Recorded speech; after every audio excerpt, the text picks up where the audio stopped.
Vale analisar Roosters. É uma série que está passando na HBO, muito boa com Steve Carell. Essa série, ela traz pra gente esse pensamento, essa reflexão sobre como a gente trata o nosso passado. E quando eu digo trata o nosso passado, é porque muitas vezes a gente quer reescrever esse passado, ainda que não seja possível, porque não é, tá? O que foi, foi, e já passou, o que passou, passou, né? O leite está derramado, não há como você reescrever. Mas o sentimento da pessoa, a maneira como a pessoa se manifesta hoje, no presente, é muito por conta do como ela vê e reflete esse passado. Então, o Huster ele traz para a gente uma maneira, um texto bem leve e ao mesmo tempo muito profundo, um texto bem simples, sabe? Leve nesse lugar de simples mesmo, quase simplório, mas de uma forma muito profunda, na qual faz a gente refletir sobre o quão nós estamos presos ao quem nós fomos no passado, ou o que nos fizeram no passado. E muitas vezes a gente, por essa razão, esquece de viver o presente e ao esquecer de viver o presente, a gente esquece de reescrever o nosso futuro.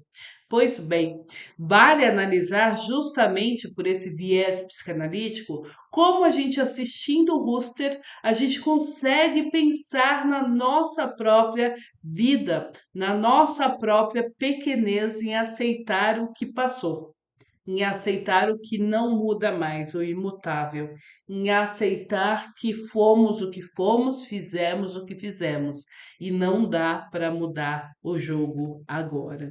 Então, vem comigo. Curte esse vídeo, já recomenda para os seus amigos, já compartilha com seus amigos, se inscreve no canal, porque aqui você sabe que toda semana nós temos vídeos relacionados a eventos culturais, como peças teatrais, cinema, teatro, séries e também livros, para a gente trazer esse viés psicanalítico como uma moldura, sabe? Como uma reflexão. Esse viés psicanalítico por trás de cada personagem, série ou evento faz com que a gente torne a nossa reflexão sobre nós mesmos, o nosso autoconhecimento de maneira mais didática e de maneira mais fluida, né? Porque até então a gente vai vivendo a nossa vida e muitas vezes a gente esquece de perceber que sim, erramos. E Husserl vem justamente para trazer essa humanidade que está se perdendo nas relações. Essa humanidade de compreender que o outro é o outro pela lente e pela perspectiva do outro. Muitas vezes a gente fica na necessidade de querer trazer o outro para nós mesmos. A gente fica querendo que o outro compreenda do nosso ponto de vista o que a gente quer dizer. Quando, na verdade, o correto seria a gente entrar no ponto de vista do outro, para aí sim, mergulhando na imaginação, na construção, no viés inconsciente do outro, aí sim a gente saber o que o outro espera da gente, sabe? Muitas vezes a gente fica se prendendo e se perdendo nesse passado, esperando que ele seja reescrito. Então você acha que se contar a mesma história 10 vezes, a pessoa que está te ouvindo vai compreender como você quer que ela compreenda.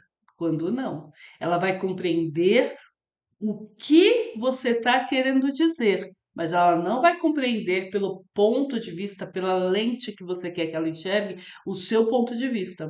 Ficou meio confuso, né? Então vamos clarear aqui, vamos resolver.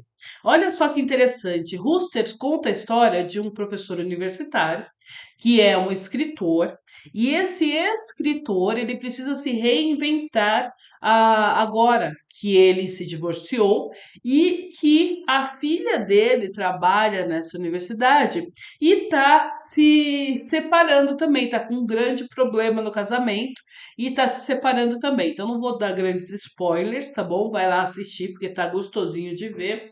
E justamente ele chega para se relacionar com a filha dele, ele chega num lugar paterno, num lugar paternal, onde, ao que tudo indica e ao que a gente consegue perceber, ele nunca teve, ele sempre esteve isolado nele mesmo, escrevendo os livros que eram best-sellers, fazendo as palestras, os eventos, trabalhando, correndo atrás do dele para poder cuidar da filha dele, mas nunca presente, nunca tão presente quanto ela gostaria, quanto ela esperaria que ele estivesse. E nessa volta repentina, nessa aparição, né, repentina dele, ele está tentando se curar do luto, do divórcio dele com a mãe dela. Então, veja, nesse lugar que ele está voltando, não só como pai arrependido de repente ter levado para sua filha uma sensação, né, um sentimento de abandono que talvez ela tenha não elaborado aí nessa questão, não só ele veio para tentar reaver o lugar de pai dele, para tentar reescrever o passado, porque ele quer que a filha dele, ele quer tratar a filha dele como uma bebezinha, né, como uma adolescente. E a filha dele é uma mulher, é uma adulta hoje. Então, não, ele não consegue, não vai reescrever esse passado. Ao menos não do jeito que ele quer e ao menos não com ela, né? Daquele jeito. Então, o que que acontece? Ele vem e quando ele chega, ele quer impor a presença dele, esperando, enxergando ela com as lentes do passado, ou seja, com as lentes de que ela é uma adolescente, de que ela é a filhinha dele do coração, de que ela vai encontrar com ele.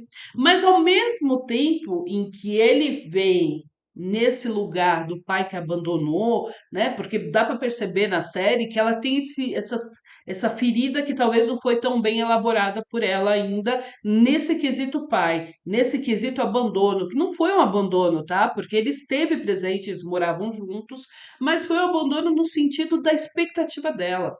Gente, a gente nunca vai saber o que o outro efetivamente espera da gente, principalmente no que se diz a maternidade, a paternidade. Não dá para saber efetivamente. Então, todo pai, toda mãe tem que ficar presente para o sentido de que o que você está dando pode não ser o suficiente para o seu filho.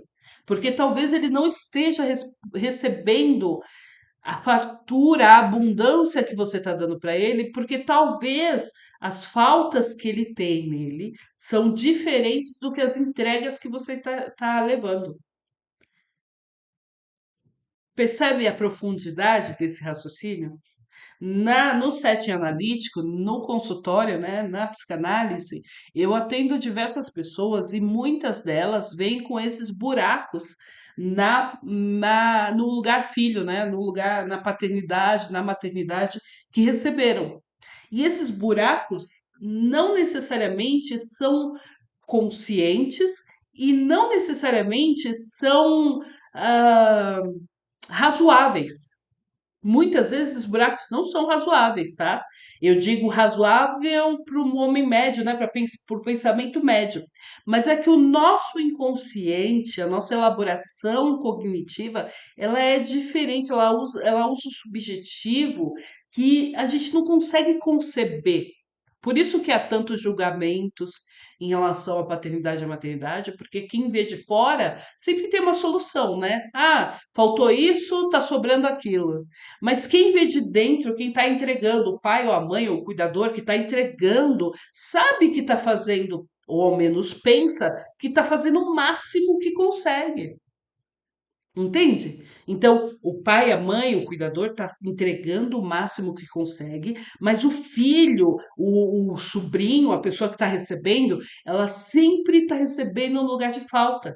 Então, não é culpa do pai, não é culpa da mãe, e nem tampouco é culpa do menor, né? Que nem sabe o que está sentindo, porque ele tem uma cognição ainda que não consegue fazer com que ele tenha eh, essa elaboração concreta do que está acontecendo, né? Você sabe que aqui embaixo, opa, aqui embaixo tá a minha estagiária, ela fica aqui comigo, então se você não sabe, vai assistir os outros vídeos, aproveita já maratona esse canal, tá? Para você conhecer a minha estagiária, que ela aparece em alguns vídeos aqui pra gente. Então, o que que acontece? Olha que interessante. A gente está conversando aqui de dois lugares diferentes, tá? Então, o primeiro lugar é do pai que chega olhando a filha com as lentes do que ela era, porque para o pai, para a mãe, para o cuidador, a criança sempre vai ser a criança, né? O filho, o cuidado sempre vai ser daquela pequenininha, né? Quem é pai e mãe aqui me diz que não é verdade isso. Seu filho tem lá 30 anos e você ainda trata ele com a pão de ló, né? Como se fosse uma criança ainda, o seu bebezinho, né? Enfim. Então a gente está tratando nessa série, a gente vê que ele trata desse lugar, que é justamente nesse ponto. Ele tenta é, curar o passado da paternidade, que é a falta que ele fez para ela, que agora ele está tomando consciência que ele fez falta para ela, e agora, né, nesse momento ele está tomando consciência, porque até então ele não estava, porque na concepção dele ele deu tudo que ele tinha. O máximo que ele deu foi o máximo que ele tinha, percebe? Como não há algoz e não há vítima, o que há são pessoas entendendo os sentimentos, sentindo os sentimentos de lugares diferentes, né? De tempos diferentes. E o segundo ponto é que, além de vir tentar resgatar esse lugar de pai, esse lugar paterno, para tentar consolidar uma relação agora paternal com a filha dele, ele vem também no lugar de é, ex-marido da mãe dela, ou seja, de pai que separou da mãe. E aí fica na cabeça dela, ainda que ela seja adulta, para ela é difícil elaborar, aceitá-lo na vida dela tão próximo. Por quê? Porque se ela aceita ele tão próximo na vida dela, é meio como se ela estivesse traindo a mãe dela, que se separou dele também. Então ela fica nesse lugar como se ela tivesse que escolher um, como se ela estivesse escolhendo um, sabe, ou o pai ou a mãe. E nesse ponto a gente vê também inúmeras pessoas que estão passando por isso no dia a dia e que não se dão conta de que quando há uma separação, muitas vezes essa separação não é compreendida da maneira como ela é, mas sim da perspectiva que a pessoa olha. Então, se ela é uma criança pequena e mora com o pai e com a mãe, e o pai e a mãe são muito presentes, quando separa, não há essa presença cotidiana, diária, sabe? É uma presença, ainda que a guarda seja compartilhada, ainda que as pessoas tenham seja amigável esse divórcio, há uma ruptura, há um luto aí a ser tratado, trabalhado, né? E ainda que um dos relacionamentos, um dos cônjuges, né, não encontre outra pessoa para ocupar aquele espaço vazio, talvez, ainda que não haja essa rapidez, né, em ocupar esse espaço, ainda assim a criança se vê nesse lugar de perdi meu pai, perdi minha mãe, ou será que a culpa é minha? Ou será que de alguma forma eu tô sendo mais legal com a minha mãe, ou eu tô sendo mais legal com meu pai? Será que meu pai vai ficar ofendido porque eu ganhei esse presente e tô tão feliz por causa da minha mãe? Será que minha mãe vai ficar ofendida porque eu ganhei esse presente e estou tão feliz do meu pai? Então, veja, são questões que ficam aí no inconsciente e a vida vai passando e a gente não se dá conta. Não se dá conta do quê, Fernanda? Não se dá conta de que em algum momento a conta chega, né? Em algum momento essa conta chega. Para o Rooster, né, no final das contas, chegou agora com a separação dele. Então, com a separação dele e com essa dificuldade dele elaborar essa separação, porque ele sempre teve esperança de voltar ao casamento, de retomar o casamento, porque não foi uma separação que ele escolheu, foi uma separação que a mulher escolheu. Então, ele sempre ficou nesse lugar de sofrido, de vítima do casamento falido, porque ele queria resgatar esse casamento. Ele vai com as carências dele, de um luto não resolvido, pelo fim do casamento dele que não foi resolvido, ele vai, chega e se impõe na vida. Ele invade a vida da filha, entende?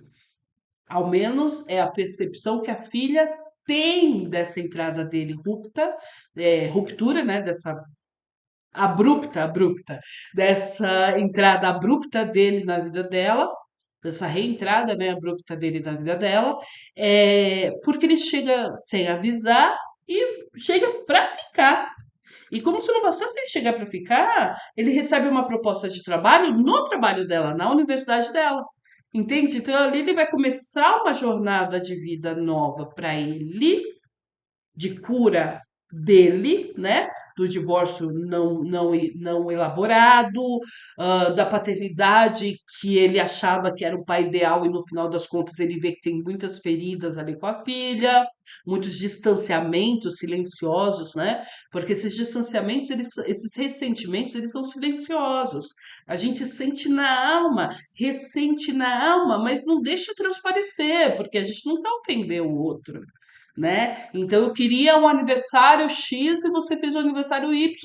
Então eu vou ficar feliz porque pelo menos você fez o aniversário, mas não era o aniversário que eu queria, era o aniversário, entendeu? Que você quis dar, né? Então esses ressentimentos silentes, silenciosos, que a gente vai guardando, guardando, guardando, até que um dia, né, a, o tapete o tapete infla tanto que não dá para não ver o calombo de sujeira que tem embaixo do tapete, né? Porque aí você tem que decidir o que você vai fazer. Ou você muda de casa para não ter que ficar vendo aquele tapete enorme de sujeira embaixo.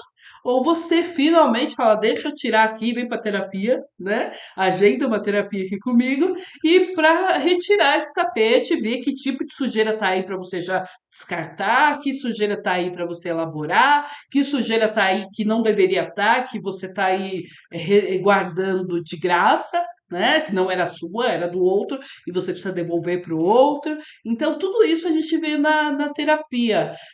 Dentro do roster, a gente vê tudo isso assim em tempo real. É legal da gente fazer essa analogia, por isso que eu estou tão empolgada com esse canal, por isso que eu te peço para você me ajudar a manter esse canal ativo, justamente com seus comentários, com a sua curtida, com a sua compartilhada, para o YouTube entender que esse canal é relevante e passar para mais pessoas também. Justamente porque a gente vem elaborar terapia aqui na prática, na vida, na vivência dos personagens. E isso ajuda muito, né? Dos personagens aqui. E isso ajuda muito, porque faz com que a gente, opa, tenha esse distanciamento higiênico do que está acontecendo ali, mas a gente consiga enxergar, sabe, em nós, como nós estamos agindo e reagindo. A gente consegue reconhecer em nós uns buraquinhos, uns volumes que de repente a gente não se deu conta. Isso é interessante, né? Isso é bem legal da gente trabalhar também, tá? Me conta se você está assistindo Roosters, o que que você achou? Ele tá hoje, no dia que eu tô gravando, ele tá em sexto lugar lá na HBO. Me diz o que que você achou, se você conhecia, se você não conhecia, e o que que quais são as suas expectativas?